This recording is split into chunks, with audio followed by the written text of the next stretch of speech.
യോഹന്നാന്റെ സുവിശേഷം 15-ാം അധ്യായം 16-ാം തിരുവചനം. എൻ്റെ നാമത്തിൽ പിതാവിനോട് ചോദിക്കുന്നതെന്തും നിങ്ങൾക്ക് ലഭിക്കുമെന്ന് അരുളിയ നാഥ, ഏറ്റവും വിശ്വാസത്തോടെ ഞങ്ങൾ പ്രാർത്ഥിക്കുന്നു. ഞങ്ങളുടെ എല്ലാ ആവശ്യങ്ങളിലും ഞങ്ങളുടെ എളിയ വിശ്വാസത്തിൽ ഞങ്ങൾ ഏറ്റുപറയും. എല്ലാ സംശയങ്ങളിൽ നിന്ന് ഈശോയെ ഞങ്ങളെ രക്ഷിക്കണമേ. എല്ലാ ആകുലതകളിൽ നിന്നും ഈശോയെ ഞങ്ങളെ രക്ഷിക്കണമേ. പ്രലോഭനങ്ങളിൽ നിന്ന് ഈശോയെ ഞങ്ങളെ രക്ഷിക്കണമേ. എൻ്റെ ഏകാന്തതയുടെ മണിക്കൂറുകളിൽ ഈശോയെ എന്നെ രക്ഷിക്കണമേ. എൻ്റെ വിഷമതകളിൽ ഈശോയെ എന്നെ രക്ഷിക്കണമേ. എൻ്റെ പരീക്ഷണങ്ങളിൽ ഈശോയെ എന്നെ രക്ഷിക്കണമേ. എൻ്റെ പരാജയങ്ങളിൽ ഈശോയെ എന്നെ രക്ഷിക്കണമേ.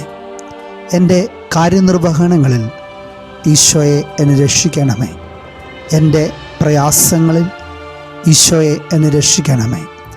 എൻ്റെ സങ്കടങ്ങളിൽ ഈശോയെ എന്നെ രക്ഷിക്കണമേ. പിതാവും രക്ഷകനുമായ അങ്ങയുടെ സ്നേഹത്തിന് മുമ്പിൽ ഞാൻ എന്നെ തന്നെ സമർപ്പിക്കുമ്പോൾ ഈശോയെ എന്നെ രക്ഷിക്കണമേ. എൻ്റെ ഹൃദയം പരാജയഭാരത്താൽ തകരുമ്പോഴും പ്രത്യാശ നശിക്കുമ്പോഴും ഈശോയെ എന്നെ രക്ഷിക്കണമേ. ഞാൻ ക്ഷമ നശിച്ചവനും കുരിശുകളിൽ പിറുപിറുക്കുന്നവനുമാകുമ്പോൾ ഈശോയെ എന്നെ രക്ഷിക്കണമേ. ഞാൻ രോഗിയും എൻ്റെ കൈയും തലയും തളരുകയും ഞാൻ ഒറ്റപ്പെടുകയും ചെയ്യുമ്പോൾ ഈശോയെ എന്നെ രക്ഷിക്കണമേ. എല്ലായ്പ്പോഴും എല്ലാവിധ ബലഹീനതകളിൽ നിന്ന്, വീഴ്ചകളിൽ നിന്ന് ഈശോയെ എന്നെ രക്ഷിക്കണമേ.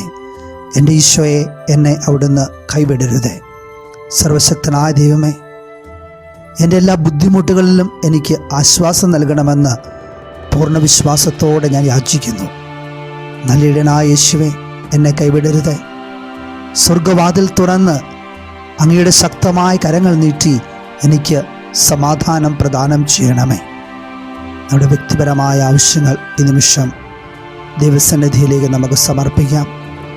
ജീവിത തടസ്സങ്ങൾ, ജോലി തടസ്സങ്ങൾ, വിവാഹ തടസ്സങ്ങൾ, സന്താന സൗഭാഗ്യത്തിന് തടസ്സങ്ങൾ, യാത്രാ തടസ്സങ്ങൾ, പഠന തടസ്സങ്ങൾ മൂലം വേദനിക്കുന്ന ഓരോ സഹോദരങ്ങളെ ഇതാ സമർപ്പിക്കുന്നു. സാമ്പത്തിക ബുദ്ധിമുട്ടുകൾ മൂലം വേദനിക്കുന്ന ഓരോ കുടുംബങ്ങളെയും സമർപ്പിച്ച് പ്രാർത്ഥിക്കുന്നു. ലോൺ അടയ്ക്കാൻ പറ്റാത്ത അവസ്ഥയിലൂടെ വേദനിക്കുന്ന സഹോദരങ്ങളെ സമർപ്പിക്കുന്നു. ജോലിക്ക് വേണ്ടി പരിശ്രമിച്ചിട്ടും ജോലി കിട്ടാതെ വേദനിച്ചുകൊണ്ടിരിക്കുന്ന എല്ലാ സഹോദരങ്ങളെയും സമർപ്പിക്കുന്നു. പലവിധ രോഗങ്ങളാൽ വേദനിക്കുന്ന എല്ലാ രോഗികളെയും ഈശോയെ അവിടുന്ന് സൗഖ്യപ്പെടുത്തണമേ. മക്കളെക്കുറിച്ചുള്ള ആകുലതകൾ മൂലം വേദനിക്കുന്ന എല്ലാ മാതാപിതാക്കളെയും സമർപ്പിച്ച് പ്രാർത്ഥിക്കുന്നു. നല്ല ഭാവിക്കായിട്ട് ഒരുങ്ങുന്ന എല്ലാ മക്കളെയും സമർപ്പിച്ച് പ്രാർത്ഥിക്കുന്നു. പഠിച്ചുകൊണ്ടിരിക്കുന്ന എല്ലാ മക്കളിലേക്കും പരിശുദ്ധാത്മാവിൻ്റെ വലിയ കൃപകളും ദാനങ്ങളും വർഷിക്കണമേ എന്ന് ഞങ്ങൾ പ്രാർത്ഥിക്കുന്നു. എല്ലാ പ്രാർത്ഥനാ നിയോഗങ്ങളും വിശ്വാസത്തിൻ്റെ കണ്ണുകൾ തുറന്ന് ദൈവസന്നിധിയിലേക്ക് ഒന്ന് സമർപ്പിക്കുക. ഈശോ ഇതാ നിൻ്റെ പ്രാർത്ഥനകളെ, പ്രാർത്ഥനാ നിയോഗങ്ങളെ അനുഗ്രഹിച്ച് ആശീർവദിക്കുന്ന നിമിഷങ്ങളാണ്. നിത്യം പിതാവും പുത്രനും പരിശുദ്ധാത്മാവുമായ സർവേശ്വര എന്നേക്കും ആമേൻ. Press the bell icon on the YouTube app and never miss another update.